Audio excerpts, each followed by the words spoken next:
Mirëmëngjesi një herë për të gjithë ju që sapo jeni zgjuar dhe keni nisur ditën në Info Plus në Star Plus Televizion. Sot do flasim për një temë tepër aktuale dhe tepër të prekshme, që prek shtresën dhe moshën e tretë dhe patjetër është një temë shumë interesante për të gjithë ata që na dëgjojnë dhe na ndjekin këtë mëngjes. Do flasim për pensionet, për ligjet e reja në pensionet. Dhe kam të ftuar këtë mëngjes të flasim së bashku për këtë temë kaq të bukur, Ergjys Ivzikun. Mirëmëngjes i nderuar, faleminderit që je sot me mua për të folur për këtë temë tepër interesante që jam e bindur që publiku është shumë kurioz të na dëgjojë. Mirëmëngjes, faleminderit për ftesën, është kënaqësi. Realisht është një temë që prek një kategori shumë të lartë njerëzish. Prandaj urojmë që edhe informacionin që ne do i japim do t'i vlejmë gjithë secilit për atij që do të na ndjek. Duke filluar nga ligji i ri, si paraqitet ky ligj, sa do t'i ndihmoj apo sa do vështirësoj pensionistët, Ergjys? Fatmirësisht nga marsi i vitit 2025 ka hyrë në fuqi ndryshimet në lidhje me ligjin e pensioneve. Dhe një ndër ndryshimet kryesore dhe thelbësore është pjesa e njohjes së viteve të punës përpara viteve 90. Duke marrë parasysh se shumë qytetarë kanë pas probleme, njohjen e viteve të punës për shkak të problemeve me institucionet tona, shumë dokumenta janë djegur si rezultate historive të ndryshme, dhe kjo ka sjellë shumë herë nevojën që njerëzit për të njohur vitet e punës që kanë bërë në kooperativa bujqësore apo ndërmarrje shtetërore, janë detyruar të drejtohen gjykatës. Por drejtimi i gjykatës ka qenë një problematik në vete për shkak sepse proceset gjyqësore kanë zgjatur shumë. Dhe normalisht kjo ka ndikuar që mos marrjen e pensionit në kohën e duhur dhe ne duhet të kuptojmë se çfarë do të thotë për një pensionist mos marr pensionin sado i vogël që të jetë për shkak sepse janë një ndër kategori dhe shtresat më në nevojë për pjesën e gjithë shtetësve. Prandaj, kjo ka qenë një ndryshim mjaft pozitiv, sepse nga mosha 18 vjeç dhe deri në vitin 1991 për kooperativat bujqësore, pra për zonat e fshatrave, do të njihen në mënyrë automatike vite punet, nuk janë në regjistrin e të shënuara. Ndërsa për qytetin ndryshimi është sepse duke marrë parasysh se ndërmarrjet shtetërore janë mbyllur më vonë, kjo do zgjasë është deri me 31/10/1993. Pra, të gjithë qytetarët që do dalin pension nga viti i kaluar, pra kanë përfituar, pra edhe që dalin aktualisht, përfitojnë nga ky ligj duke ju njehur vite pune nga mosha 18 deri në 91 për fshatin, 93 për qytetin. Por duhet theksu se kjo vlen gjithmonë për ato raste kur vitet e punës nuk janë të shënuar në regjistër. Sepse duhet të keni parasysh në rast se qytetari i ka të shënuara në librezë dhe në regjistër, normal kanë prioritet regjistri dhe libreza e vjetër, për shkak se duhet theksojmë se në vitet para 90-s shumë shtetës kanë filluar punën që në moshën 16 vjeçare. Por ligji ka parashikuar moshën 18 si limit, prandaj në qoftë se ekzistojnë të shënuar që në moshën 16 vjeçare, atyre do të njihen vite punet, pra që do të thotë që nuk i humbin. Në rast se nuk kjo si një penalizim ndoshta për ata që kanë të shënuar? Apo jo? Normalisht gjithmonë duhet theksojmë se vlerësohet fakti i mbajtjes së rregull nga qytetari. Në rast se qytetari normalisht ka rujt pas viti mosha e të dalit në pension. Atëherë ka një kategori, domethënë për sa i përket prandajnë gratë edhe burrat. Për sa i përket grave ka një ndryshim për çdo vit. Aktualisht jemi për personat që dalin në pension është mosha 62 vjeçare. Pra çdo grua që moshën 62 këtë vit përmenda 2026 ka të drejtë për të bërë kërkesë për caktimin e pensionit pleqërisë. Kurse për burrat ka rreth 10 vite që është e njëjta moshë, është mosha 65 vjeçare. Por në momentin që ti mbush moshën, ke të drejtën për të kërkuar pension pleqërie. Është për gratë është e lëvizshme, pra mosha, ndërsa për meshkujt jo, ka 10 vite që është stabël. A është kjo një diferencim? Nuk është në optikën time, nuk është një diferencim, për shkak sepse duhet të theksojmë se normalisht gratë kanë vështirësi më të mëdha, kalojnë situata më të vështira dhe prandaj janë çështja edhe pjesa e lindjeve, gjitha pra që ndikojnë pjesa fëmijëve dhe normalisht për mendimin tim ligji në këtë pikë është i drejtë për shkak sepse jep një përparësi grave në këtë pikë për arsye se edhe pjesa e aftësisë për ndoshta fillon dhe bjen më shpejt për shkak të lodhjeve dhe normal për shkak të angazhimeve të vazhdueshme. Patjetër. Unë kam dëgjuar shpesh, sidomos femra që ankohen se mosha e pensionit është rritur shumë. Të paktën duke e parë edhe para viteve 90, mosha e pensionit në vitet që jetojmë është rritur dhe kanë këto ankesat e vogla, sidomos femrat. A mendon ti që ka një rritje të madhe, a deri aty ku nuk është bërë edhe gabim rritja ka shumë e pensioneve, sipas mendimit tënd? Sipas mendimit tim edhe nga eksperienca e përditshme, ka raste të ndryshme. Për mendimin tim ajo që është rrit shumë dhe që e penalizon ndoshta një pjesë tek të qytetarëve është pjesa e moshës, domethënë jo vetëm mosha, por pjesa e viteve të punës për pension plot, sepse duhet të theksojmë se pensioni është ndahet i pjesëshëm dhe i plot. Dhe aktualisht për pension plot duhen rreth 39 vite punë. Dhe duhet theksojmë që duke marrë parasysh edhe tranzicionin që ne kemi kaluar dhe vështirësitë e pas viteve 90 që edhe mos vlerësimi i duhur i shumë qytetarëve për sa i përket pagesës së kontributeve sjell që shumë qytetarë hupin të drejtën për të marrë pension plot dhe mesin të pensioni i pjesëshëm. Për mendimin tim, 39 vite janë shumë për sa i përket pensionit plot. Ama për sa i përket moshës, unë kam eksperjenca thash ndryshme, shumë gra e njihin veten shumë më aktive dhe nuk dëshirojnë realisht të dalin në pension, sepse normalisht është ajo faza e pensioneve sidomos për personat që merren me aktivitet, pra që janë në aktivitet në një punë shtetit ose në një punë që janë të detyruar që pasi e mbyllin të kalojnë në një jetë pak aktive, pasive, dhe kjo ndikon ndoshta edhe nga ana psikologjike dhe shpeshherë është shumë e rëndësishme kjo fazë për ta vlerësuar në mënyrën e duhur. Por normalisht për privatin nuk është se ndikon sepse puna vazhdon dhe nuk është se ato e ndalin me pensionin.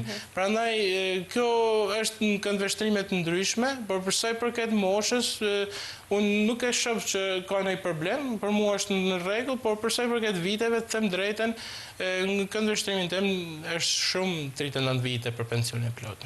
Ti përmende që për privatin edhe mund të vazhdojnë të punojnë dhe është në rregull, ndërsa për shtetin dita e pensionit i ndal ato dhe i ndan nga puna.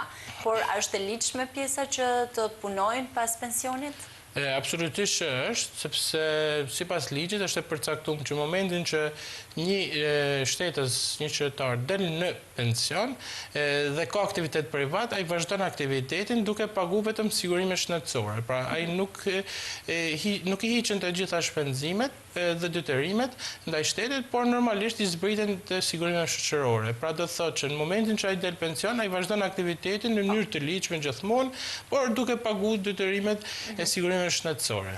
Kjo po ndodh shumë dhe po ndodh në mas ku ka pensionistë të cilët punojnë dhe vazhdojnë të derdhin, siç e përmendë ti, kontributet e tyre në shtet.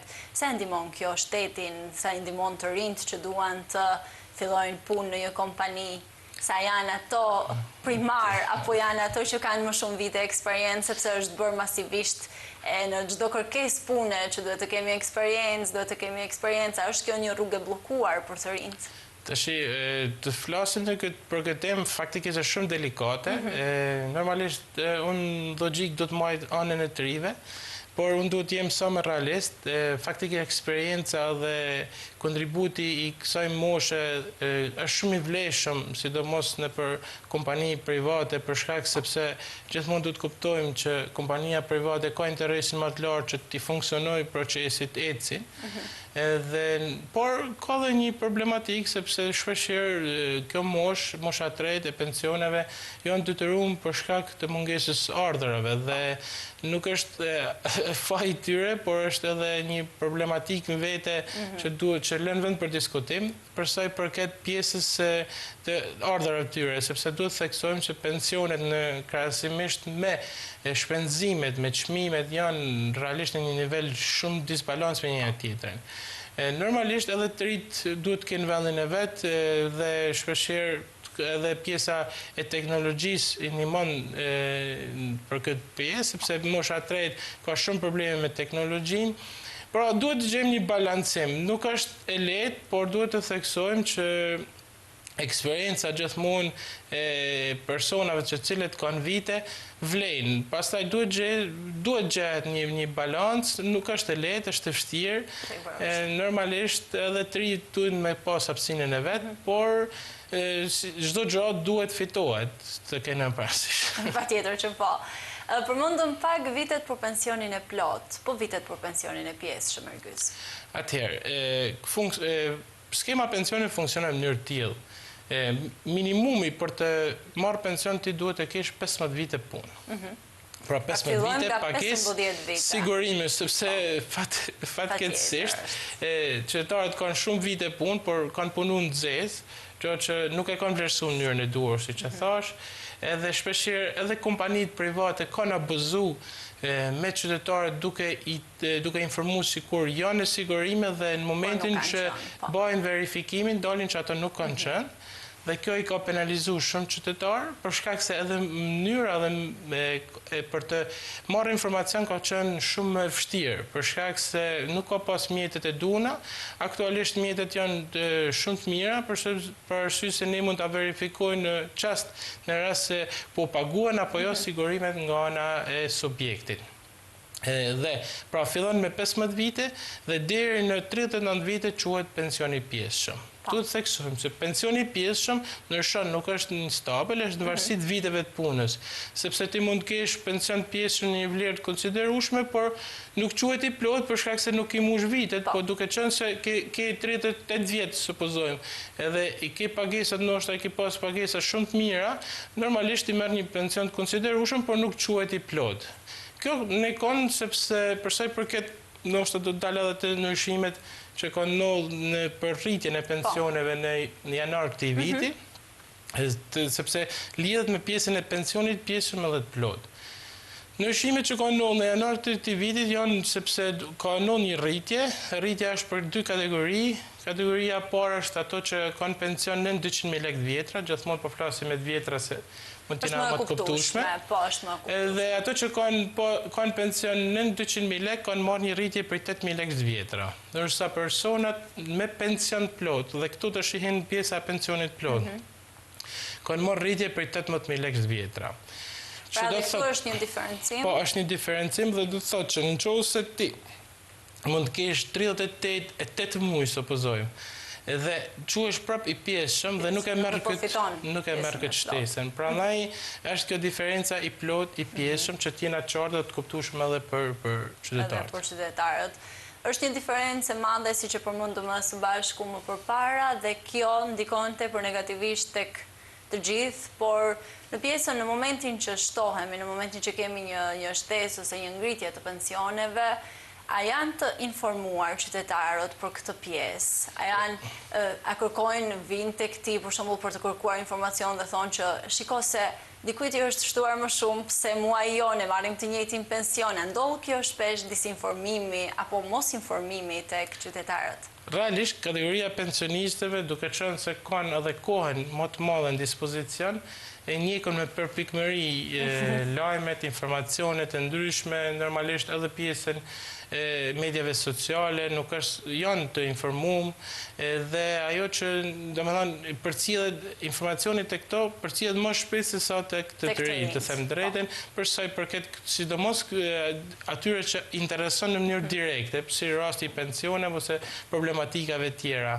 Edhe ato duke qenë se normal aktiviteti i tyre është i kufizuar, mund të jetë një kafe me miqtë e tyre, pra edhe kategoria që ato rrinë janë kryesisht për shembull bashkëmoshatar pensionistë dhe fillon me njëherë diskutimi sa lekë ke marr, sa lekë ka marrë ti dhe kjo është diçka që ndodh pothuajse në çdo moment.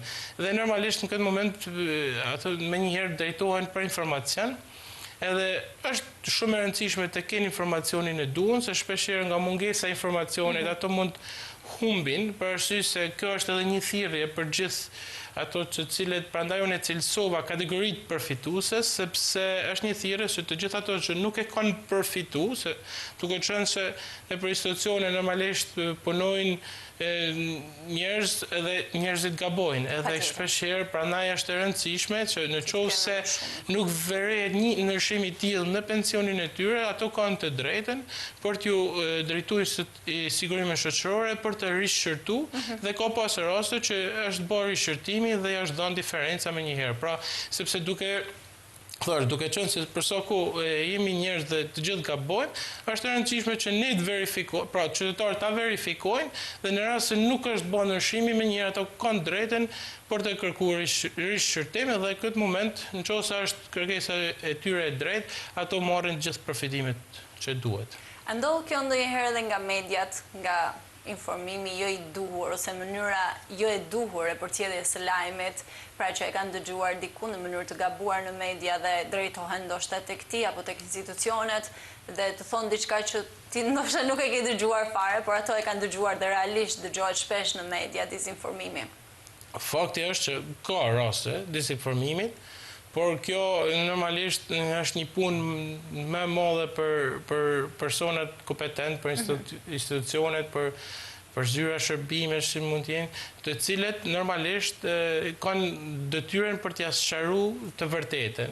Për arsye sepse normalisht ato që e kanë informacionin e saktë e dinë realisht si është, dhe normal mediat në mënyrë qëllimshëm ose pa qëllimshëm shpesh shkojnë drejt disinformimit, gjatë që shpesh na lind nevoja që t'ia sqarojmë në mënyrë të drejtë qytetarëve. Prandaj edhe falenderoj që në fillim që jepen mundësi të tilla në mënyrë që informacioni të jepet sa më saktë dhe sa më i drejtë. Edhe për ne është gjithmonë shumë kënaqësi të shpërndajmë dhe të kemi gjithmonë informacione të sakta dhe të drejta. Unë jam kurioze shumë të di dhe besoj që edhe të gjithë ata që po presin të dalin në pension, ku mund të drejtohen? Në çfarë institucionesh duhet të shkojnë, të dorëzojnë letra, të dorëzojnë dokumenta, të shikojnë vitet e punës?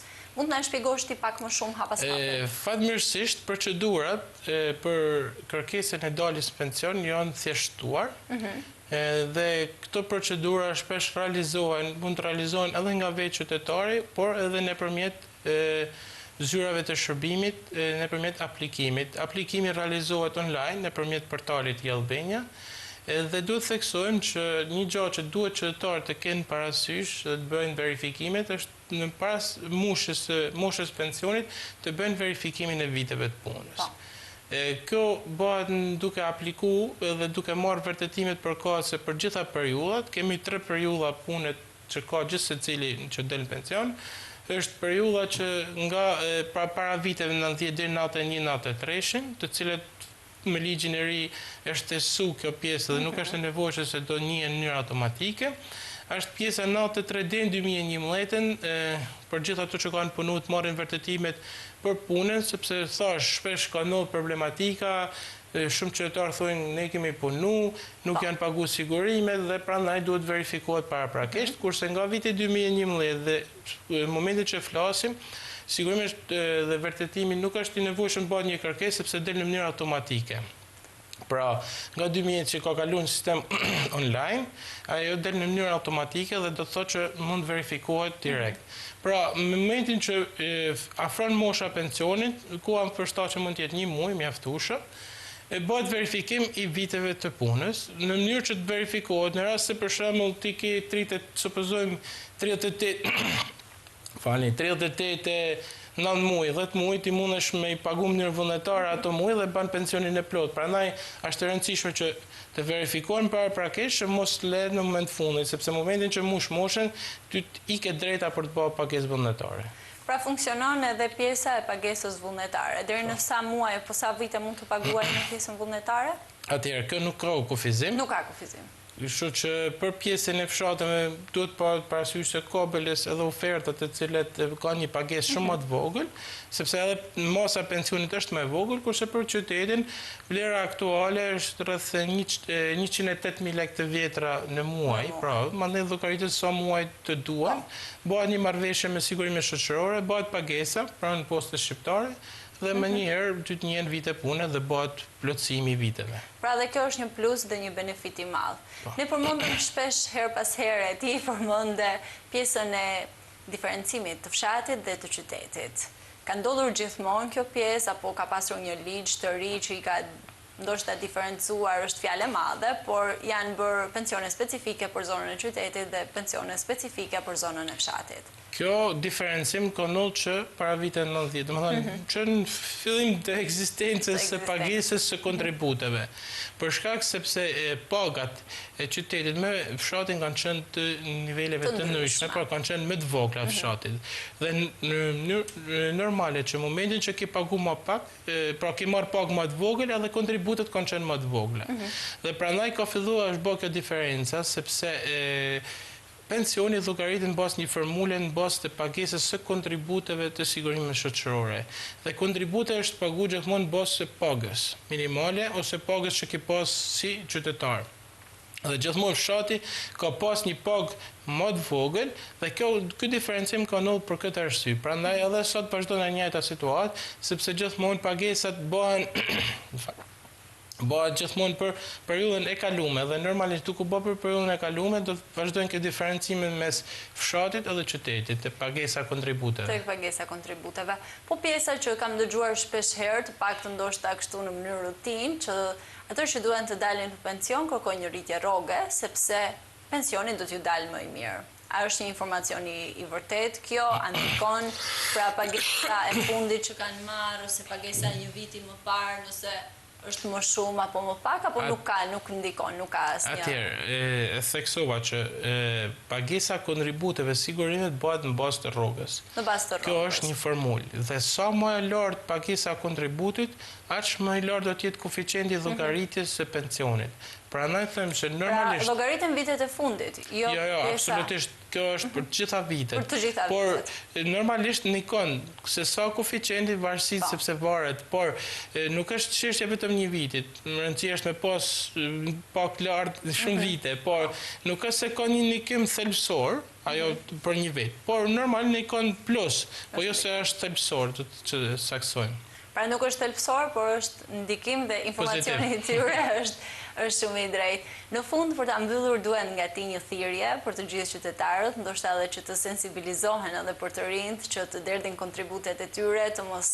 neglizhojnë sepse do të vijë shpejt pjesa e pensioneve dhe të marrin një informacion sa më të sigurt dhe të dinë ku të drejtohen për të marrë pensionet e tyre. Atëherë, realisht thirrja jame është që mos nënvlerësohet pagesa e kontributeve si për ato që gjithmonë bëhet fjalë për ato që punojnë në subjekte private ose të vetë konsum, për arsye sepse ne vërejmë që mosha e pensionit vjen shumë shpejt dhe mungesa viteve të punë do sjell normalisht problematika në të ardhmen. Prandaj i ftoj gjithë që të jenë sa më korrekt edhe për veten e tyre pikë së parit. Dhe kjo është një gjë që duhet jenë shumë të kujdesshëm në pjesën e pagesave, sepse çdo gjë do t'i kthehet në benefitin e tyre. Prandaj i ftoj që të mos nënvlerësojnë, por të jenë të kujdesshëm, për arsye se ndoshta në fillim në momentin e pagimit mund duket një vlerë e konsiderueshme, por është e rëndësishme sepse kjo do t'i shërbejë në të ardhmen. Prandaj ju lutem mos i nënvlerësoni, por jeni sa më korrekt me këtë pjesë. Ergjys, të falenderoj shumë për thirrjen e bukur, por dhe faleminderit që ishe me mua këtë mëngjes për të na shpërndarë këtë informacion kaq të vyer për të gjithë pensionistët, por edhe për të gjithë ne të tjerët që duam të dimë apo të kemi më shumë informacione për pjesën e kontributeve. Faleminderit. Faleminderit ju, ishte kënaqësi. Faleminderit dhe të gjithëve ju që na keni ndjekur deri në këtë moment në Star Plus. Takimi radhës së bashku nesër.